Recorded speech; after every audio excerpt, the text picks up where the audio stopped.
Bismillahirrahmanirrahim. In today's video lecture of Advanced Communication Networks, we are going to discuss encoding.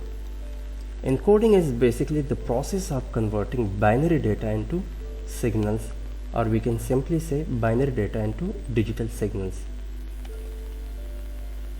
Data is basically entity that convey meaning, while signals and signaling is the electric or electromagnetic representation of data that physically propagates along the medium.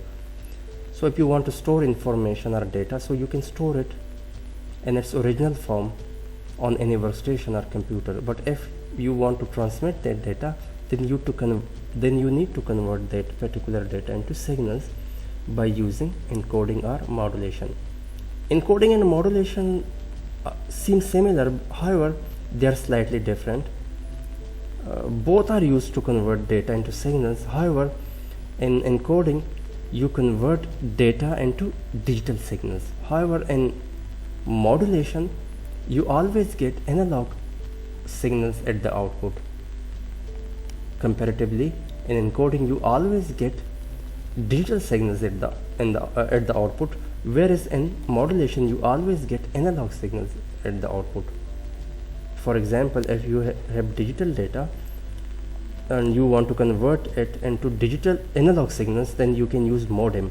So that process, modem is basically used for modulation, demodulation. So at the input, if you have digital data but you want to generate an analog signals, then you can use modem. So modem is the process of modulation is basically.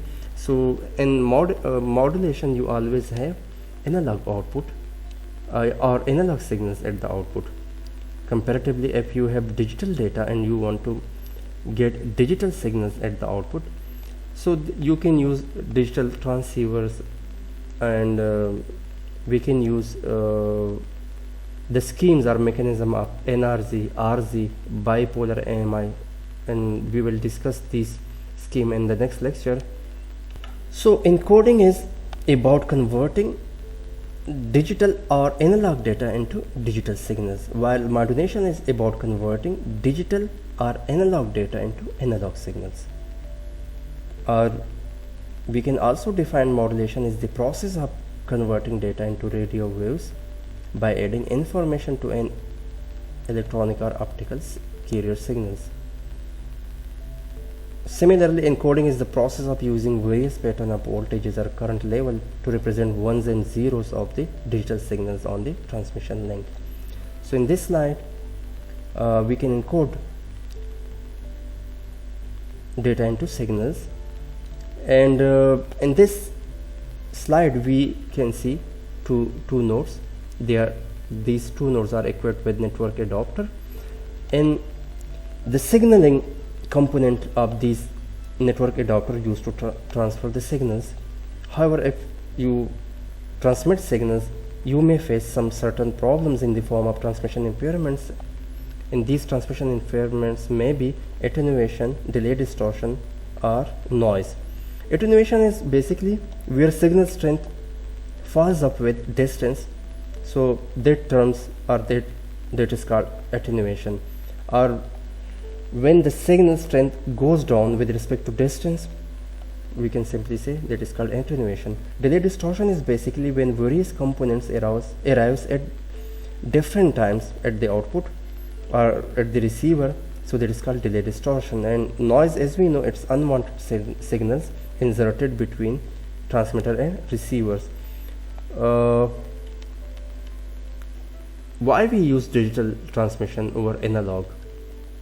There are few advantages in digital signals. The first important advantage is in digital signals we always have low error rate comparatively to analog signals. The second important concept in digital signal is we can regenerate the signals. That is, we can regenerate the signals at certain intervals. That is, if for that we first periodically interpret and then we regenerate the signals. The third important aspect of digital signal is that we can multiplex so many stream of data into a single channel. For example, if we have audio, video, email in a digital transmission. So we can multiplex all these streams in a bits form into packets. So in examples, we will see RS-232 at V.32. So RS-232 is basically, we can say it's originally introduced in 1960s for serial communication transmission of data between computer and modem. So it formally defines signal connecting between a DT, data terminal equipment such as computer terminal, and a DCA data circuit terminating equipment such as modem. So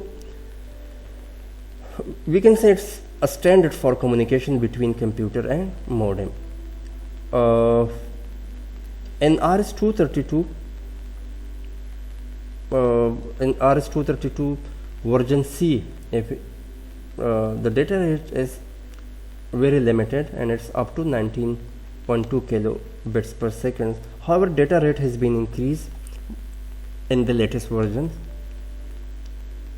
There are few characteristics of RS-232, and these characteristics are that RS-232 is basically serial. So we have one signaling wire and we are sending one bit at a time.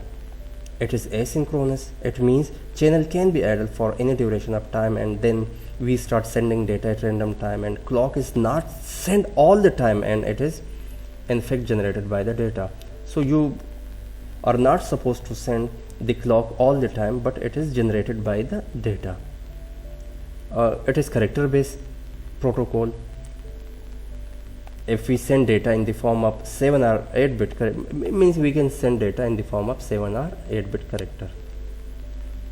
That if you see the timing diagram, so in this timing diagram initially the channel is idle and we represent it by minus 15 volt. Then we have a 1 bit for start,